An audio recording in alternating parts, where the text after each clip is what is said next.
Okay, mambo vipi? Mambo ni aje mpenzi mtazamaji wa Drama TV Online? Make sure na subscribe, like, comment na kushare kuweza kupata update zote zile uzipendazo kwa channel yetu ya Drama TV.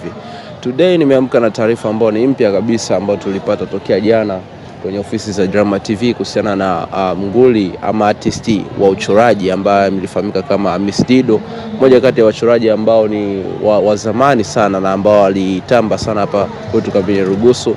Kwa uchoraji ni mmoja kati ya wachoraji ambao walikuwa wakosei, ambao walikuwa wabahatishi na walikuwa wanatenda nyingi sana kipindi hicho. Katika miaka 2014 mpaka miaka 2017 ni mmoja kati ya maartisti wa uchoraji ambao walifahamika sana kipindi hicho.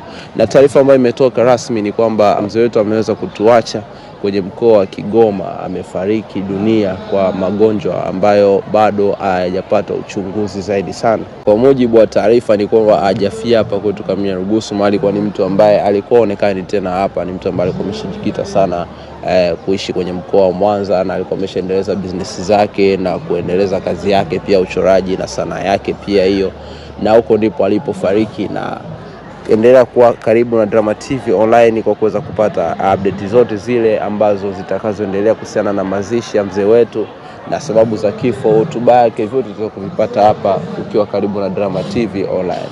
Ni moja kati ya watu ambao tuliwapenda sana na ambao walitembeza fani yao na kwa kufahamika kwa maarufu wa kazi zao. Chora vitu vingi sana hapa kwetu Kabini Rugusu, ikiwemo vituo vya hospitali, ikiwemo vituo vya serikali mbalimbali na mashule na mengineyo mengi walifanyia kazi huko.